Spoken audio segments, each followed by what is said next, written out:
Salutations, everybody. Welcome to the channel. If you're new here, please like, subscribe to Your Average Nonsense. Welcome to another honest trailer. I'm trying to remember the last one that we did. It's been a little while. Welcome to another episode in Horror Nights. And today I'm going to have Screen Junkies basically do the work for me in talking about Us. This was a movie that I watched, a movie that I really enjoyed. Jordan Peele really knows how to do horror. I loved the twist at the end with Lupita Nyong'o's character. I loved that. I thought Winston Duke's character was hilarious.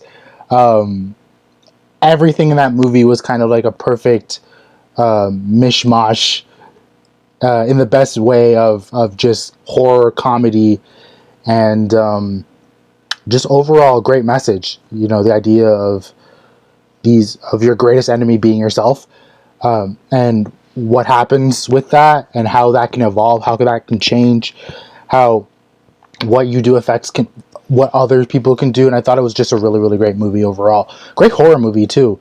Jordan Peele, like, keep it up. I want to see more of him. But you know, that's my spiel. Let's have the experts talk about it right here on Your Average Horror Nights. Let's go.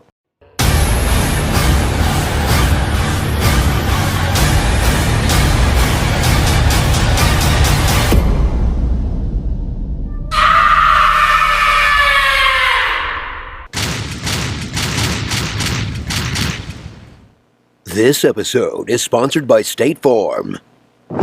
Yep. From Scared Jordan comes his follow-up to the creepiest body swap movie since 9 Lives. Oh, Madison, I've been a bad kitty. In a smash hit packed with enough social commentary to trick snobs into watching more B-movie sci-fi horror flicks. I only watch for the complex racial allegories. That's, the Dred Scott decision. Us. Enter the twisted nightmare. That was a great shot. Spend time in the woods with your lame-ass parents. You don't need the internet. You got the outer net. Plus your dad's crappy work friends. What do we say? I hate you? And some ashy relatives your mom never told you about. In a film that black people can finally point to and say, hanging out with family sucks for us too, you know. We made it! Experience powerhouse dual performances by great actors unleashing their full That was Elizabeth range of Moss. crazy faces. I didn't even take that in.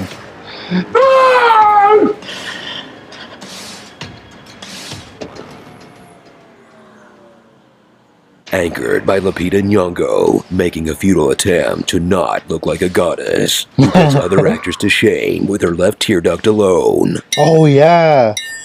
And Winston Duke, a man with truly frightening levels of BDE. Hey. Big Dad Energy. That's what that I'm just means. gonna watch the Giants highlights, okay? You know, in any other horror movie, he'd be the dumb jock who dies first. Got a cassette player and everything! Leather seats! Glove compartment!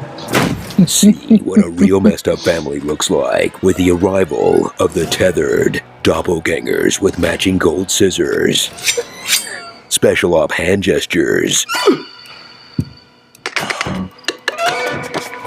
and Venture Brothers speed suits. I look like Santa's magic janitor. They're part of a subterranean clone army who walk like Sims, Oh no. talk like they spent the night doing Slayer karaoke. When the shadow was hungry, Yeah. to eat rabbit, raw and bloody, and go down like a bunch of punks.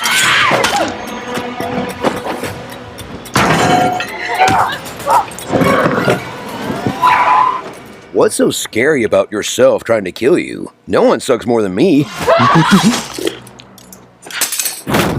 Follow Jordan Peele on his evolution into the modern-day Hitchcock, who crafts deeply unsettling mysteries, then dumps exposition on you in the final act like the last scene of Psycho.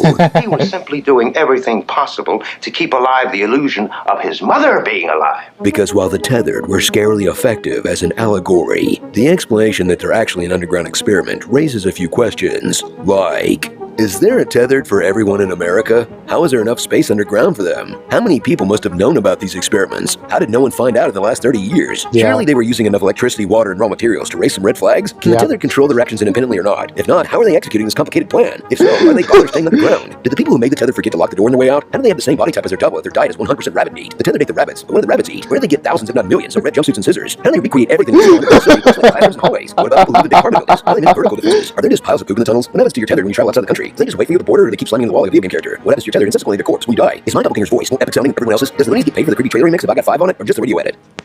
So grab your bunnies to take the ultimate horror Rorschach test, where you'll see a bunny and think, a clever nod to the black folktale tradition of Brer Rabbit. Or, Jordan Peele must have really hated his Toy Story 4 character.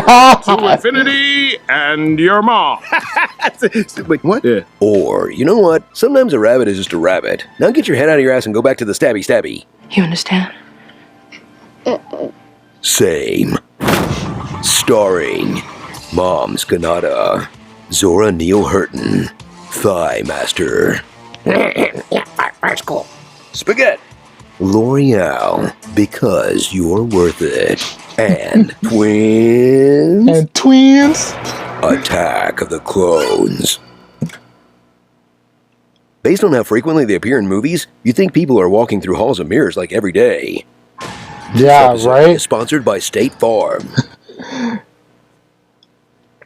I mean, obviously, they nailed that. I mean, it's that being. I mean, despite all those questions, which are perfectly valid, it's still a great movie in my opinion. They nailed everything on the head. I loved the social commentary. I loved everybody's performances, and the idea of the tethered was super appealing. But come on, let's face it. The odds of that actually happening are the odds of that happening are, nil. Like there's gonna be another me running around. I